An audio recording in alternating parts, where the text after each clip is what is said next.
I know, right? Got them all. Oh, we are on air. Hey, everybody, I'm here with Mark Rubin. Howdy. How are you?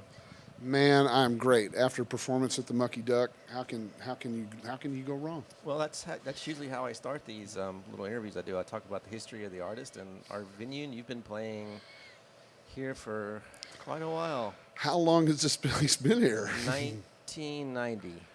Yeah, I think Bad Livers came through here maybe in '93. Okay. So you, forever. Yeah, I think, and I've been through here. I tried to count, but I've probably been through here with about 15 different Oh, groups. really? Yeah, I've been as a bassist or as a sideman. I've been Okay. through here with about 15 different groups in that time since now and then. Well, it hadn't changed much except for the lighting and the cameras and the TV show and Yeah, the hasn't changed much. interviews and I'll tell you this, man. What hasn't changed is the vibe.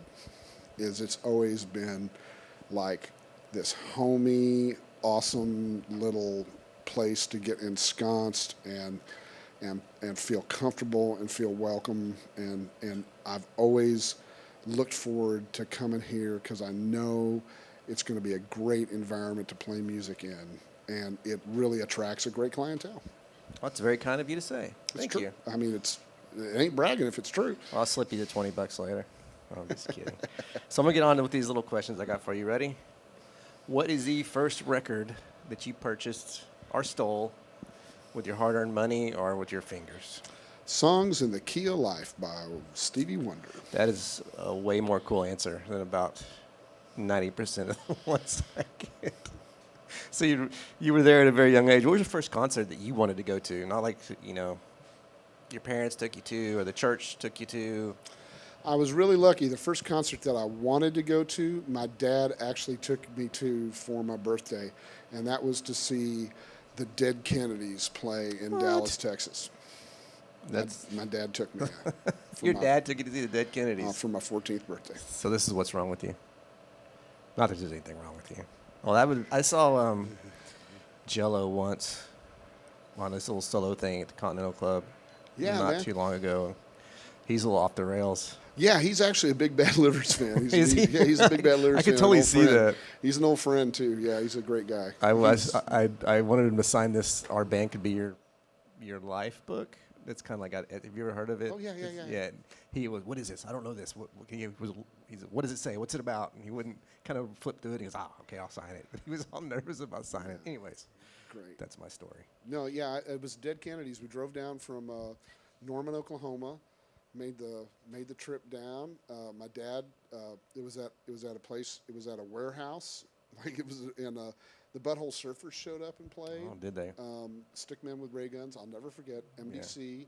I remember the show really, really well, and I remember my dad just set up across the street and just sat cross-legged on the curb and just waited for me. Oh, he didn't go in with you? No, he didn't go in. He Wow. bought me the tickets. I remember. Did he know what was going on? No, he just knew that he knew that his son was a weirdo, and that I get those early Butthole shows had to have been, yeah, man. him Yeah, the and Butthole shit. Surfers weren't even on the bill. They just showed up. Showed up. That's how they used to play. But that was you know th- you know that was the first show I wanted to go see. That's way cooler than anybody's so far. Okay. So do you have a favorite, since you're an instrumentalist, do you have like a favorite riff? A favorite riff? Oh, wow. That's a great question. Thank you.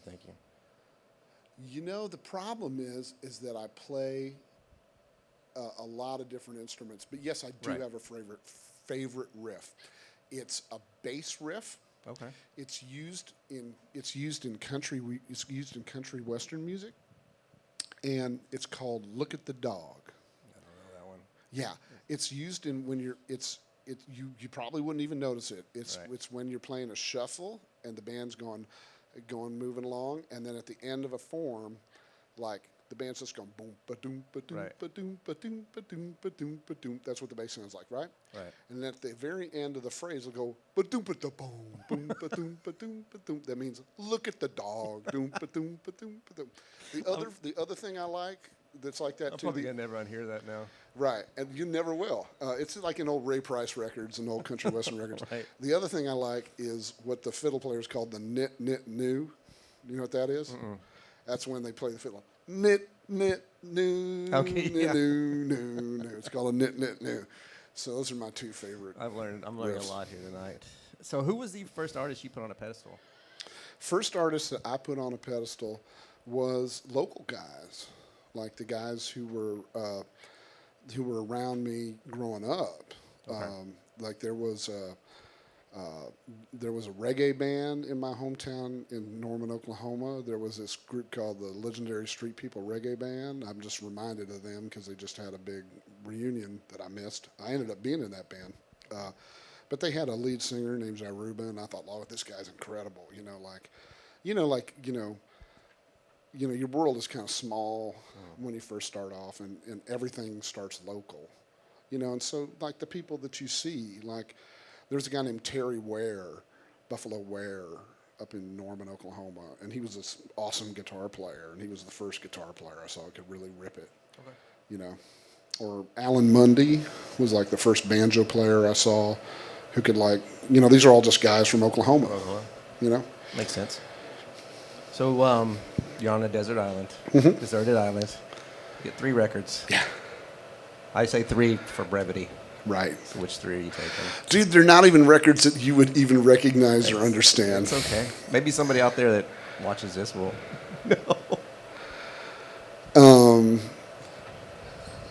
I would have to have a record of Romanian Lautari music. I would not know that. No, you wouldn't. No, it's the music of the Romani people, the urban Romani people from of Romania. I believe you. So that's pretty out there. That'll get you. I would probably have to have a compilation of 70s American soul music. I usually say no compilations or greatest hits records. But Really? Yeah, but since it's 3 and we're on the spot, I'll tell you what, Songs in the Key of Life, man. All right. I put songs in the. If you're not going to let me have a compilation, Well, I think it's just it's all on Songs of the Key of Life, frankly. Yeah, there's not a bad song on that record. And what's a record that I keep going back to again and again? I guess that's what we have to say. Something that the problem is that I'm bipolar, so I can't get settled on any one thing at any time, right? So I'll have to go back to something that was like from the earliest days. And I'll have to say that probably Catch a Fire by Bob Marley. Okay. That would be one Well, I of know those. 2 of the 3 records, Yeah, there you go. so not bad. Yeah. So last question is, what are we Huluing and what are we Netflixing? Everybody needs shows. You got any shows? Do you watch TV? Well, yeah. Me and my new wife, we binge a lot of television. On Hulu, we watch The Great. We watch Welcome to Wrexham. We watch What We Do in the Shadows. Oh, love it. I think, speaking as an Oklahoman who has a Native American in my family. I love this show. I'm watching it right now. Yeah, I have a Native American in my family, and I was raised up around Native American people, right next to a reservation. Yeah. I'm going to tell you right now, I think Reservation Dogs is about the most amazing thing I've ever been seen on TV. I've been preaching that to everybody. I'm literally going to go home and watch one of the last episodes tonight. I'm afraid to me, it's a amazing. Documentary. I think it's great. Like, some of those old coots, like, they're only, like, I went to high school with those characters. I just love when they go, ooh, like the spirit guy just tries. But it's that show, to me, as I try to explain it to people, it's like, it's sneaky funny and it's really serious, and then it's just not serious, and then it's serious again, and it just deals with what these kids probably really grew up with. Yeah, I gotta be honest with you. I'm not a res person myself, but my res friends are amazed at how great that show is. So it has a res seal of approval. But I just think it's great TV, and I recommend it strongly. I love the 2 guys on the bikes just cruising around rapping. I mean, I could go on and on about that show. We could, but that'd be wasting everybody's time. Reservation Dogs. Just Reservation watch it. Dogs. It's on Hulu. It's worth the subscription. Not Reservoir Dogs. Anyways, Reservation. to end this interview, I got some either ors. I'm going to give you 2 bands. Okay. You tell me which one you prefer. Okay. Doesn't mean you dislike the other one if you prefer one. Beatles or Stones? Universal. Sex Pistols. Okay. That's probably the best answer I got, too. Dolly or Aretha? Dolly. Dolly? Dolly. Elvis or Sinatra? Wow, dude. That is splitting hairs right there, man. I've gotten way more on one side than the other. Hadn't even been close with this one. Really? Yeah, not even close. That's splitting hairs for me because I guess I'm older. I'm gonna go with Sinatra. Well, everybody's gone with Sinatra, which surprised me when I asked this Really? question. Very few Elvis. Yeah, I'm going with Sinatra. Michael Jackson or Prince? Prince. Willie Nelson or Johnny Cash? You didn't even have to say anything else past Willie. Lady Gaga or Madonna? I'm gonna go with Gaga only because my wife likes her. Okay, good enough. Metallica or Sabbath? Metallica. Thank you. I've been trying to tell people every time they say Sabbath how wrong they are. Even though I love Sabbath, and they created the whole genre, but Yeah, but also they're different kinds of music. it is. It is. Billie Eilish or Adele? Or who? Or Adele? You see, you got to pull me out of this. I'm not. Nope, not on that one. This is just. I had to ask who. So. A lot of people have, but I try to stay current. I try to throw something current in there. I get in trouble when I don't do things. I got one more for you. John Prine or Bob Dylan? Here's the deal. Real answer? Real answer. D. Boone from the Minutemen. Okay. Life cut a little short, but Yeah, I mean, though I sit here with an acoustic guitar and sing folk music and everything, I'm not a folk singer. I was going to try to come up with 2 punk bands put against each other for you, but Okay. Come on. because you said Dead Kennedys. I mean, Dead Kennedys, Minuteman, Black Flag, or X. Whoa, that's tough. I know. I'm going to have to, even though they're not that close, because one's hardcore and the other one's punk rock, so Right. there's a difference there. There is a difference. Yeah, I'm going to have to say that Black Flag really soiled their legacy. I'm going to say over time. Because there's like 3 of them touring. They 3 different soiled their legacy as time went on. Well, Henry was like, I'm not doing any of this. Yeah, and actually, when I was dating on my dating profile, I said that you had to be able to name at least 3 lead singers of Black Flag. And if you answered I didn't know there were 3 lead singers, then you were out of the running. Even then, with that kind of deep knowledge of Black Flag, I'm going with X. I would go with X too. Yeah, I'm going with X. John plays here every once in a while. Yeah, I'm going with X. I'm afraid that's the case. So Black Flag was Ron Reyes, Henry Rollins, Des Cadena, and who's the new guy singing for? And. There's another one. I know I'm missing him. Went on to sing with the Circle Jerks. Oh, Keith Moore. Yeah, he Keith sang with Morrison them? sang with him I didn't know that. for about 2 months. I did not know that. Yeah, you cut a record with him. I know that. Let's see, we're getting deep on Black Flag here on the Mucky Duck. Who was This the is original? really 'cause great. I could talk about this all night. I know. Who is the the original drummer of the Germs? Oh, yes. I'm forgetting his name. No, the Belinda Carlisle was. She never actually toured or made a record with them, but she started out on drums with them. Yeah.